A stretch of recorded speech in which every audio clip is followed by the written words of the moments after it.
college admission secrets. What's up, everyone? Coach Tony here with UC Admission Seekers. Welcome back to the training session here in our UC Admission Seekers Facebook group. So today is Tuesday, September 12th, 2023. Let's go ahead and get started. Today's training topic is going to be the 3 personal insight question essay case studies. So today I have 3 examples of the PIQs. Last week, I went to the UC conference. I grabbed a few samples for you guys. So today, with your permission, we're going to share 3 of them. And then before I show you the 3 though, I'm going to teach you what a reader is taught. So for those who don't know, my name is Coach Tony. I used to be a former UC Berkeley admissions reader, which meant I read applications for students who apply to Berkeley. I read a bunch of apps, recommended yes to a few students, recommended no to a lot more as well. So as a result of that, I think I know a thing or two about the admissions process. The PIQs is one of the most important pieces of the entire application, as I've shared over and over again. So today, we're going to go through a few examples, and I'm going to teach you how to think about these. A few quick announcements. So first, today is the 3 PIQ case studies. First announcement for those who have been here before. So for those who are new for the first time, you probably had no clue this happened, but for those who have been here for a while, I got my Facebook account back. If you guys look at our Facebook group, it's full again. Last week, it was empty because all the posts were deleted. So that's a great news as well, too. Feel free to clap that up. 2-3 years worth of posts from this account was vanished. But I got it back. So I'm going to go through. I see I was really behind my messages, so I'm going to go back and respond to those. However, as I was promoting, you guys know, on Mondays, I was like, here, guys, we're talking about this. Drop your comments so we can go ahead and tag you in the replay. Facebook is not happy for whatever reason now. So I tried posting it twice, and both times I got it taken down. So we're going to have to rethink our strategy here a little bit. So we're going to probably, again, rely a lot more on the email and the VIP texting group to get you guys information about our upcoming calls. So feel free to join the VIP texting notification if you're not already. If not, make sure you're on an email list so we can get you guys the Zoom links as well too. Fun little tidbit over the past few days, actually yesterday, our team, we actually was a title sponsor of a golf tournament. It's a really cool golf tournament locally in my area, the Huntington Beach area, where all the money, 100% of the proceeds will go back into scholarships for other students. So we got a really cool award. You guys can see, boom. Really cool award here. I think we sponsored like 1 or 2 students. It was a blast. I got to hang out with the coaches yesterday. We played an awesome game. If anyone here plays golf, come back next year. We'll probably be a title sponsor again next year at the event. It's a really fun event. It was a blast. So as that update on my personal life. So again, if you guys want to join our VIP texting list, so people in Zoom, you guys got access to this. For those on Facebook, feel free to join our VIP group so you can get access. You can text us UCVIP, 1 word only, please, 510-616-7212, and we'll automatically add you to our VIP texting group. So with the VIP texting group, you get access to the Zoom calls, you get access to the replays, you get access to a weekly summary of the week, and we share a weekly scholarship with you as well too. So it's a really cool one. We said our first one last week. It was awesome. So we're going to do it again this week. So that's that.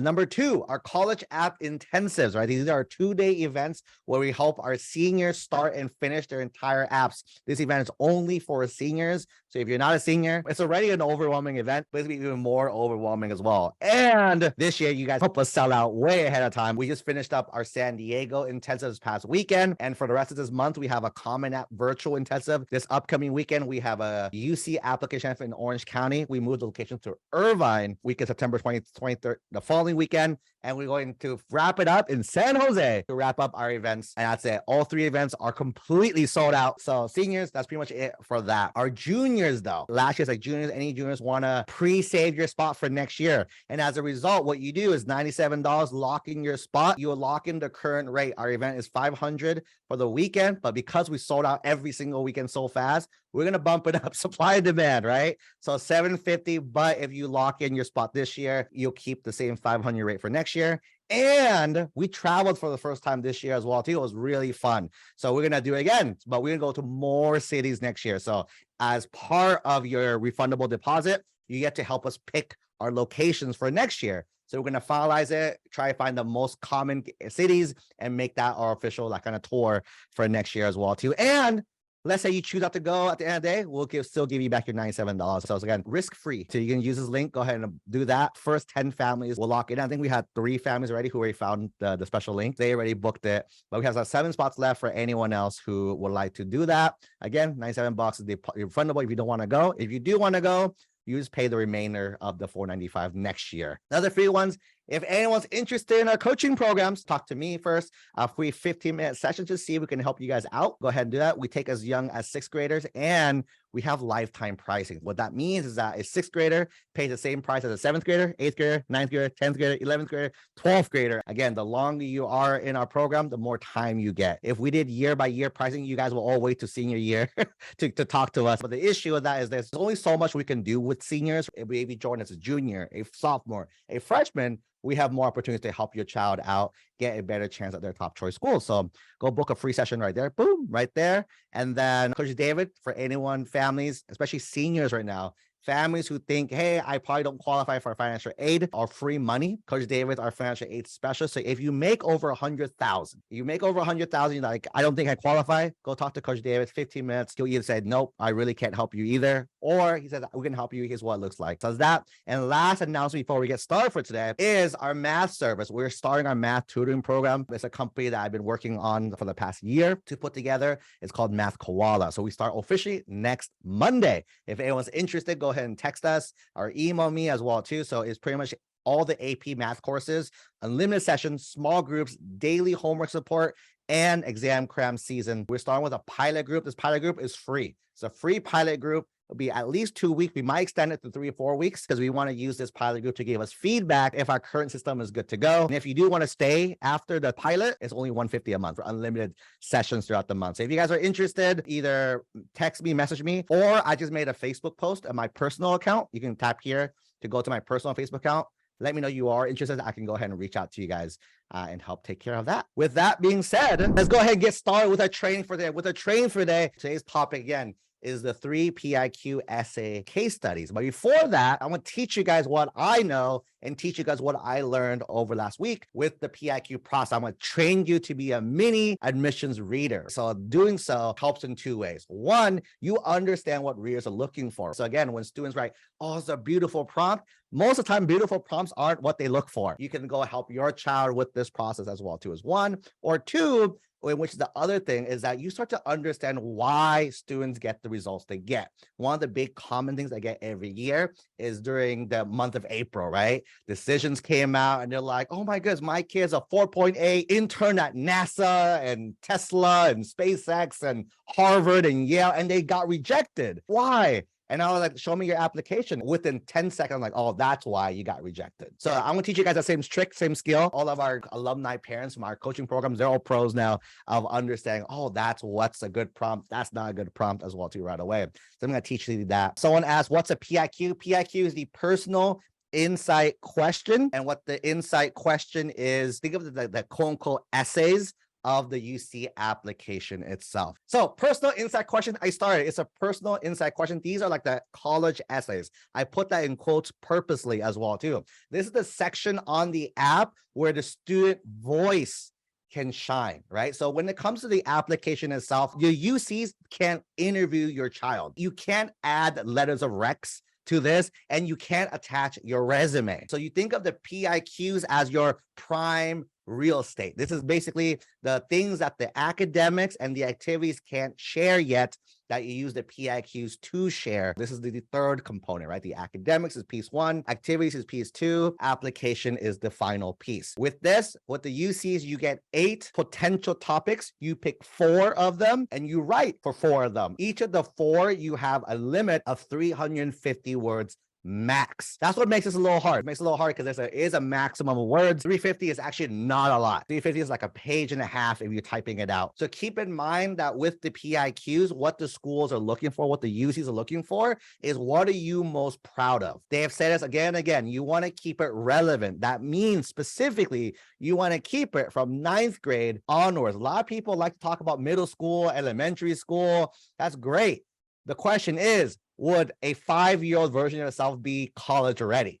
Would a 10-year-old, 13-year-old version of yourself be college ready, right? The answer is probably no. That's why you want to keep things in high school. So even though, yes, you did really cool stuff, which I hope you guys all did really cool stuff. You want to keep the focus of the PIQs in 9th to 12th grade. Keep in mind that there's 8 prompts. All of them have equal value. That means there's no prompts that the readers are choosing. There's no problem like, oh, we're hoping students pick this one. It's literally equal in terms of like the which ones do you pick. That's pretty much it. The biggest other thing that readers do look for throughout the entire application is they want to know context. That's a word we say a lot with our families as well too. Meaning, what was available to you? How'd you take advantage of it? That's like the biggest learning lesson that the readers really want to know. Again, there's no interviews. There's no asking questions. There's no follow-up. The readers want to know, because if I ask everyone to like, hey, drop how many APs your school offers, drop how many IB your school offers, drop how all these metrics, I guarantee everyone's numbers all over the place. And that's not good or bad. It's not like, hey, because that school offers more, it's a better school. No, right? That school just has different opportunities than your school. Because even let's say maybe your school has a lot, but your school limits it. So that's another factor. So I bet you if I asked, was there a limit to how many APs you could take each year? A lot of you guys will say yes. I also have students who are like, no, I took like 3 APs my freshman year. I just talked to one of my coaching students who took 3 APs freshman year. That's not normal according to like the masses, but at their school, that is kind of normal. Like a lot of people are doing multiples freshman year. So again, it comes down to context. What's available to you? How do you take advantage of it? Again, there are 8. If you guys want a detailed session, let me know. We'll probably spend one of the future training calls on breaking down the PIQ specifically. PIQ number 1 is about leadership. Keep in mind, there's 8 prompts. You pick 4. Doesn't matter which 4. So I'm going to list out all 8. Some of them you might say, oh yeah, my child can probably use that really well. So keep in mind, all right? Number 1, PIQ number 1 is about leadership. They want to know about leadership experience. Keep in mind, it doesn't have to be a title. When people think leadership, they think president, vice president, founder. It can be that, but it doesn't have to be that. Think about anyone here have multiple kids. Do you agree with me that sometimes the oldest sibling has some extra responsibilities just because they're the oldest one, just because how you kind of grew up? Me, growing up, I had to take care of my siblings, make sure they finished their homework, make sure they got what they need to do. If they got back, it came back to me. There's no title, there's no president for being the president of the house, but as a sibling, that is a title of leadership if I deem it a title of leadership. So it can be in the home, it can be in your church, your community, a team, a group. It doesn't really matter what that role is, right? But the thing is, you want to pick one. You want to keep one experience. A lot of students like to talk about a lot of different leadership, like I did this. No, one. Pick one so you can go deep. And again, 350 words is not a lot of words, right? Go deep on that one thing. That's PIQ number 1. PIQ number 2 is about creativity. One thing the readers, the UCs shared with us is creativity is subjective. So a lot of people think creativity, they think arts, they think theater, music, arts, ceramics, right? However, it could also be creativity in how a student thinks. Their quality. Coding could be creativity. Robotics, building websites. The readers want to know what is the student's creative side, how they express it. You don't need accolades. So let's say you sing really amazing in the shower, and that's a huge part of who you are. You can share. You don't need a title that you won first place on a competition to get. You can just share your story there, and that's PIQ number 2. PIQ number 3 is the greatest talent or skill. This is a 2-part question. Keep in mind, there are a few questions with a 2-part questions. You want to answer all of it. You want to answer every single part of the question. They want to ask, what's a talent or skill? So you share talent skill. You also want to show concrete examples of the development and how they demonstrated that. You don't have to be recognized. It doesn't have to be like, oh, I can only use it if I was published or anything. No, if you feel that is your greatest talent or skill, go ahead, do that. Again, it's also like, what are you most proud of? That's a good topic as well too there. PIQ number 4, the significant opportunity or barrier. This is a key word. The word or means you pick one or the other. You don't talk about both. Significant opportunity, think of it as AVID. I was an AVID in high school as well too. Advancement via individual determination, the AVID class. You can challenge yourself with taking college courses, opportunity. It can also be a barrier. Some of our families, our English was not their first language. That wasn't mine either. Like, hey, maybe you had to transfer high schools. So whatever the thing is, you pick one or the other, not both. PIQ number 5 is their most significant challenge. Again, two-part question. Like, you talk about the challenges, part one, but you also talk about how it affected your academic achievement. Again, affected or impacted, right, isn't a negative thing. People always think it has to be like a negative. Oh, it made my grades go down. No, it could be positive. And it could also be things that you are still overcoming. Like, hey, you don't have to like completely be done with that challenge. You can say that, hey, I'm still progressing with it. Here's the progress so far. But at the end of the day, the big thing is connecting it to academic achievement. Keep in mind, though, a lot of our students who work with us, they say, hey, this thing has nothing to do with school, though. Does that mean I skip talking about academics? And the answer is no. Don't do that. You still would acknowledge it. 6 words. This did not affect my academic. Throw that in there so the readers get, because they're looking for this, right? I was looking for these answers, and that's like one of the reasons that we look for the answers to the questions, right? So if you don't ever mention it and it's kind of subtle how you said, it's a little hard to kind of find that piece as well too. PIQ number 6 is your subject. Think of your A through G courses. If you took like Science Olympia, higher STEM courses, how have you furthered this interest? Again, doesn't have to be strictly academic. Think of your community, think your network, like outside the box. That all works as well too. Again, is based on what the student feels is their subject. PIQ number 7 is how have you made your school or community a better place? Again, community is one of those very broad terms of being subjective. So community could be your home. Community could be their work. It could be their circle of friends. It could be a club. It could be a team. You want to address first, there's a secret hidden question there. What's wrong with your school? What's wrong with your community? What's the issue? What's the problems? Because again, you're only going to do something if something's wrong in the first place. So what's the issue or problem that you see? And then part 2, which is the real question, how did you make it a better place? PIQ number 8, it's beyond what has shared, what makes you stand out as an applicant. This prompt, they call it a free-for-all prompt. So if your child has an experience that doesn't fit anywhere, you can put it in here. Keep in mind, they say do not use this prompt as a way to summarize things you already shared in other areas.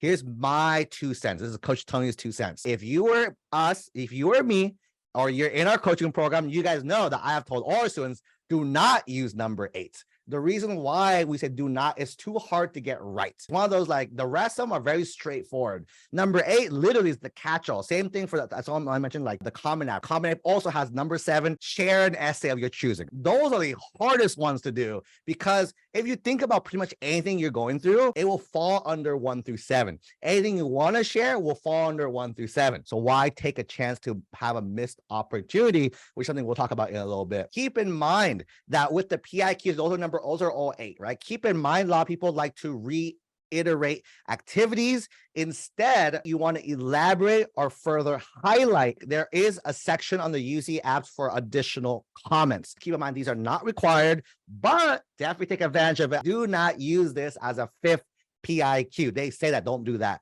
Do not use this to share links as well. People like to drop their social media, their YouTube, their TikTok, their website. Don't do that. Readers will not click your links. They will not use your review. On a topic I talked to a parent earlier today about, do not slip in information like your test scores in this section either. Again, they're test blind for a reason. At the end of the day, the readers want to know what was available to you. How'd you take advantage of that situation? Really good pro tip on how to write this, right? Because again, writing is a little different. This is the only written section of the whole prompt. So think of it as a written interview. So if you're sitting across from a reader and they ask you that question, how would you literally respond to them? For example, if someone asked you like, what's your greatest talent or skill? You wouldn't say, on a cold winter's night, the sun was nowhere to be found. The snow fell into my lap as I smelled the crisp air. No, don't do that. That's terrible as well too. You just gotta say, right?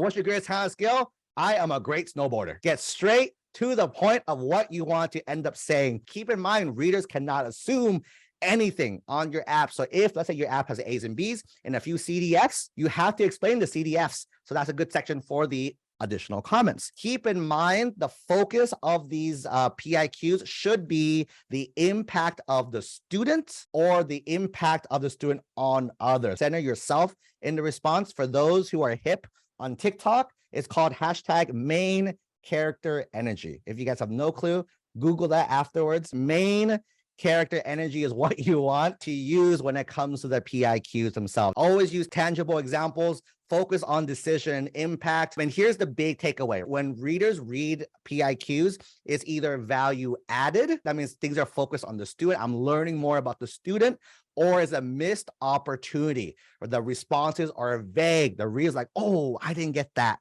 Or you have more questions about the student than before. For example, a missed opportunity will focus more on the structure than the content. You don't need a writing style. You don't need structure. You don't need thesauruses. Don't do any of that. Keep it simple. Also, don't use slang. The reason why, readers are older. The average reader is not my age. The average is like 50s, 60s. If you use a really like slang word or a big word, you're confusing people. Another big no-no, don't focus on narratives that's not your own. You don't want to admit other people, because if they say, hey, my mom's the great, my mom's the best, my mom's the GOAT, I'm like, your mom should go to college, not you. So keep it. You can talk about other people, but bring it to you in your narratives. Next piece, keep in mind, these are not personal statements, which the Common App uses, right? These are not essays. This is literally the complete opposite of that. You do not need a thesis. You do not need a hook.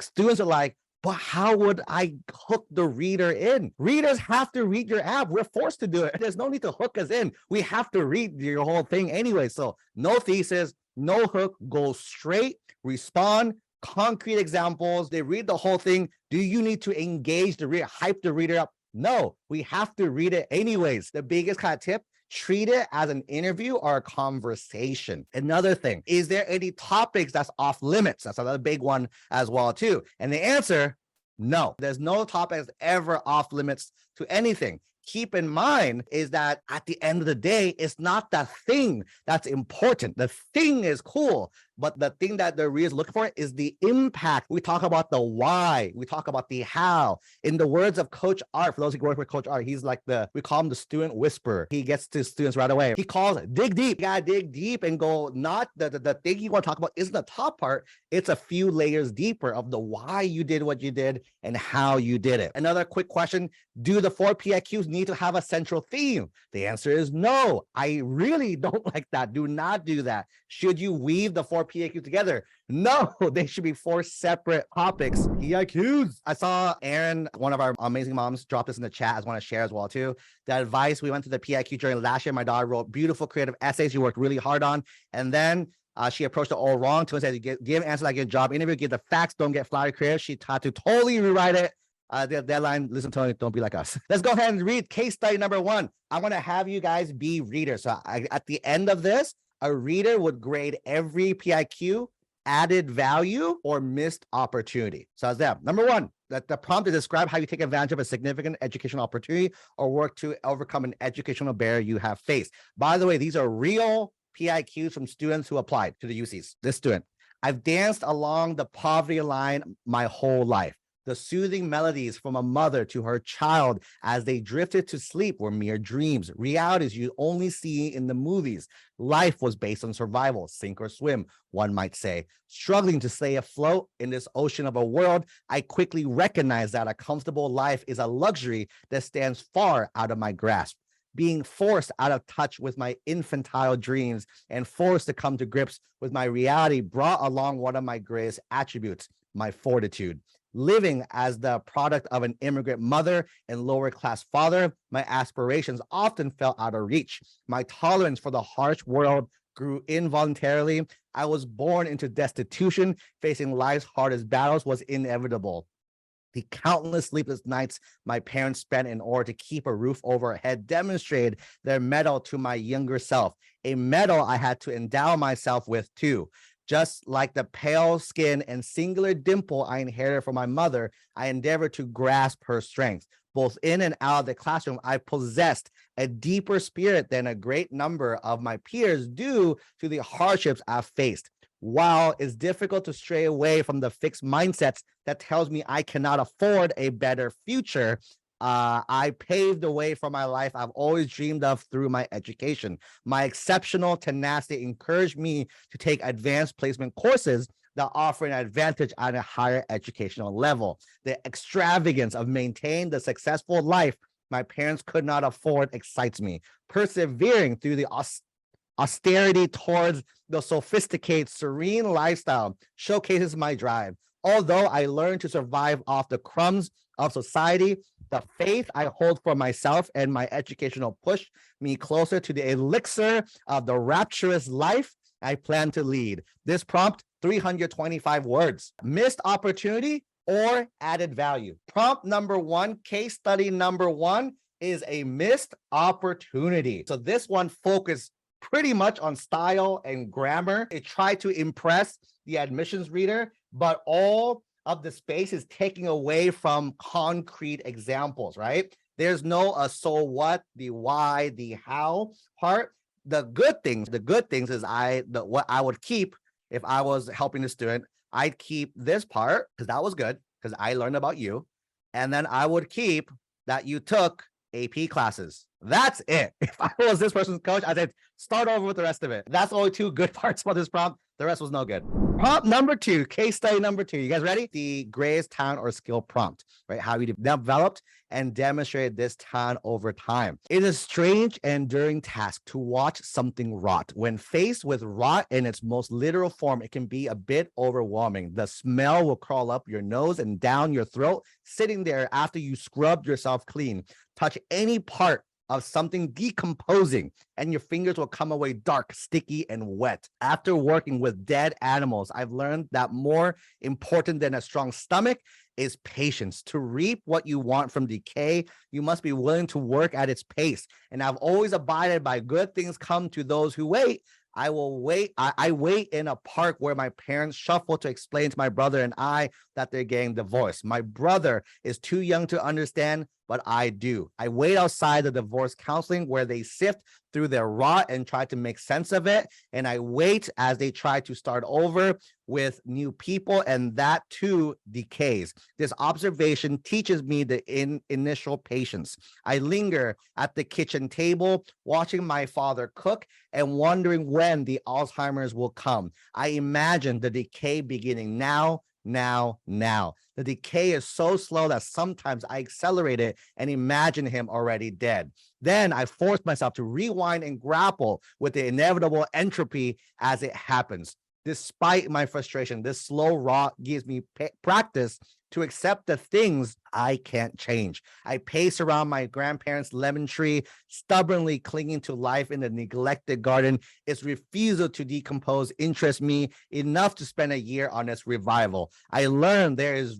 rot, but also rebirth. I learned that it's not enough to endure the decay in my life. I must embrace the rebirth that comes after, even if I'm afraid of the change. But as I enjoy my lemon harvest, I don't think it's so scary after all. My good things have taken longer to come than most, but I wait for them dutifully, faithfully, and ever patiently.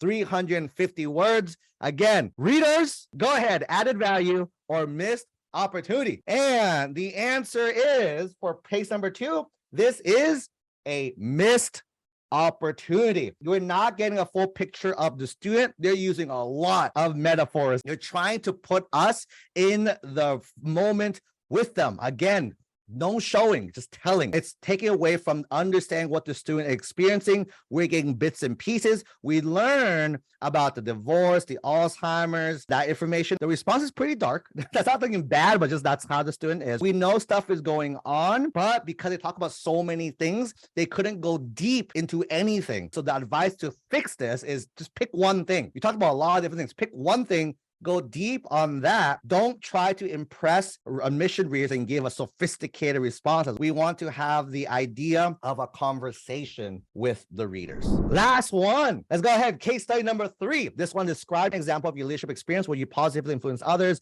help develop his views, contribute group efforts over time. This is a good one. This is number 1. In 2020, I founded an underwater robotics team in my garage. We invited friends from school and the math circle we ran. Some members had no experience with robotics and others had lots of experience. So I taught them by helping everyone build a land robot.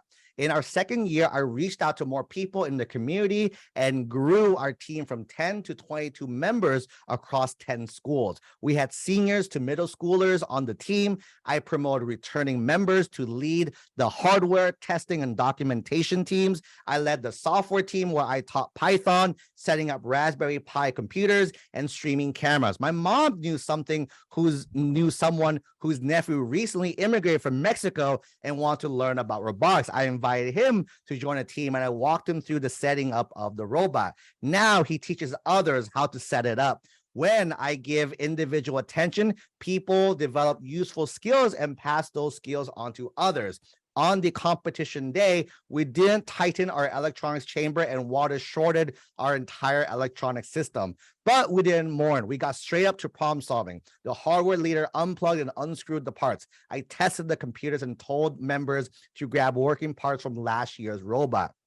My co-CEO calmed the team. In the middle of the repairs, we gave an award-winning 15-minute engineering presentation to judges. We miraculously got the robot working in time for our second pool run, and we placed third. I learned that to be an effective leader, I need to understand every team member's strengths and weaknesses. The hardware leader annoyed me because he started building it without planning and made avoidable mistakes. But I appreciate his instant problem solving when we needed to rapidly rebuild the robot. Now that I know what he's good at, I can give him appropriate roles for his talents. I'm using what I've learned to lead our team effectively by giving everyone the chance to best their skills. 340 words, go. Is this added value? Are you learning about the student? Missed opportunity. You create more questions than we started off with. This one was value added. This is a great prompt. Again, you notice no intro, no conclusion. You notice no imagery. There's lots of details and examples. They lined up that they had 10 to 20 members. They worked with 10 different schools. They got very specific with details. The examples clearly shows that they have the knowledge base they carry and they're willing to teach their peers, their diverse community. On top of that, they didn't just present the ideas. They talked about the so what, the whys, the hows as well too. They don't just have the readers assume. They line everything else that they gain, what they learn, and how they're going to carry robotics experience in the future. They don't leave the readers with any questions. They're clearly able to see what student wants to communicate and wants to know what leadership this student has. And that one for sure is an added value prompt. That is a wrap for today's session. Hope you guys enjoyed that as well too.